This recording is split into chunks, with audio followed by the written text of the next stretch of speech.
Y'all, I real life have like a love-hate relationship with urgent cares. Let me just tell y'all this story real quick. I remember soon after me and my husband came back from my wedding, and I think in December, matter of fact, probably a week after my birthday, right? I started waking up with this like pain in my neck, and I thought like, oh, maybe I just have like a, cramp. I don't know why I call it crick in my neck, but y'all know I'm talking about cramp in your neck. Throughout the day, I have an office job, so I was sitting down, and throughout the day, it would get worse to where like when I would get up, the pain would stiffen my body so bad that it was becoming hard to walk. So like clearly I had to leave work early. So as I'm going to the car, one of my coworkers literally had to pack my purse, y'all. Had to pack my purse. So I'm not gonna lie to y'all at this point, because I was working customer service at the time. And if you work customer service, you know, like that's a different type of tired. Like I was drinking 3 Red Bulls a day. I wasn't drinking 3, but every blue moon I would get an extra one. But I was drinking like 2 Red Bulls, and I was doing the most. Anyways, this particular day I did drink 2 Red Bulls, the flavored ones, of course. And I know they're not good. Don't come and tell me, I know. I go to urgent care, tell the doctor or nurse practitioner, whatever she was. I was like, it's getting really hard for me to walk. It's bad right now. Like, what's going on with me? And obviously at this time I have anxiety, and at this point I wasn't really like I would say I wasn't too informed about like how caffeine could trigger your anxiety. So y'all, I'm literally in tears in this woman's like room. Like, my back is so stiff. I can't walk. Like literally it was really hard for me to walk. And she was like, well, it sounds like meningitis. You may need to go to the I'm gonna have to send you to the emergency room. That's what she said. And I just by chance asked her, I said, well, do you think this may be a symptom of pregnancy? I never heard of it being a symptom of pregnancy. And she was like, no, you need to go to the emergency room, and they're probably going to give you a spine tap. And I said, what's the spine tap? What? That sounded painful. She was like, oh, that's when they're going to take fluid from your spine or something like that, she said. All I know, y'all, I boohoo cried. You hear me? I'm talking about, oh, I don't want them. Like, I was so out of it. Anywho, fast forward, we go to the emergency room. At this point, my husband literally is having to carry me into the emergency room. That's how bad, like, I could not move. I felt like my body was stiffening up so bad.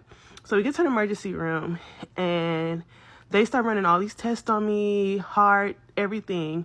And so when they did the x-ray on me, they were asking me prior, they were like, is there a chance that you could be pregnant? And I said, I don't know. I'm gonna be honest with you. Cause when you newlyweds, you don't know. Shit, you don't know.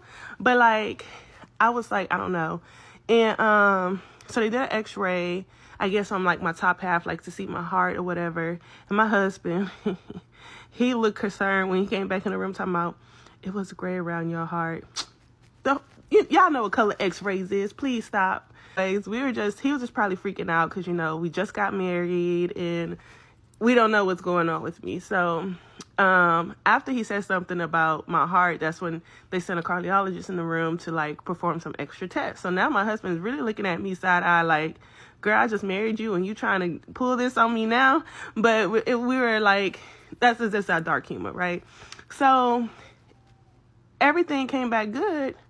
Just for them to come in the room and tell me, congratulations, you're pregnant. Y'all, when I tell you, I cried. I started laughing. I know that woman thought I was crazy because I was like, yeah, I could not believe it. I did all of this for y'all to tell me I'm pregnant. But the killer part is, to be fair, I was like not even 4 weeks pregnant. Like I was barely pregnant. Cause they did the blood test. Cause when I got home, I had, took a P test and it was negative. And I was like, oh gosh. And then literally like a few days after that, I got the, what I'm assuming implantation bleeding. Cause I was spotted and I started freaking out. I'm like, oh my gosh, is this happening to me right now? But it was implantation. Christmas Eve, kid you not, I took a test and it was finally positive. But y'all, all of that just to find out, girl, I was pregnant. That'd be real. It's so crazy because you hear everybody have different like pregnancy stories on how they find out. And sometimes, you may get that negative P test, but baby, you may still be pregnant. And it was so crazy because, girl, I was so extra too because I was skinny. I was like, I'm 230 right now, but I was like 175-ish when I first got pregnant. Girl, I went in that mirror, took a... This the night we came home from the hospital, y'all. This how wired up. And they wouldn't let me leave because I guess all the Red Bulls, my heart rate was too fast. So it had to calm down before they sent me home. But, like, I was so extra, girl. My husband was like, let's take our last drink. We had some wine. I said, I'm not drinking no wine. I'm pregnant. Getting on this man's nerves. And then, y'all, I went so far to where I went in that mirror, girl. I put that hand. You know, they be like, when a bitch is 2 seconds pregnant, you did hippie. I took that picture. Stomach was on flat. Yeah, that's funny. I don't know why, like, that was so crazy to me that I found out that way. And they ended up, for the stiff neck and stuff, they ended up giving me a shot. And they were like, it was a bacterial infection, like a viral infection. I don't know. I feel like the ER, they love to just throw that on there like a Band-Aid. Every time you come in with any kind of symptoms, they don't know. They'll just tell you it's like a viral infection and let it play its course. But they did give me a shot, I guess, to help with the stiffness, and it did, because immediately I was able to walk and I felt a lot better. But just thought I'd share that, how I found out I was pregnant story, because y'all, that was crazy and that was kind of scary. Well, congratulations. I'm glad that you found out you were pregnant and it was nothing worse than that. Too many Red Bulls a day can lead to heart attacks, so stop that, because that's not really good. And anybody else out there doing Red Bulls, just stop, because it will mess up your anxiety for real, for real. And after a while, they don't even work if you drink too many of them. But that was a crazy story on how she found out she was pregnant. Do you guys got any crazy story about how you found out you was pregnant? Put it in the comment section below.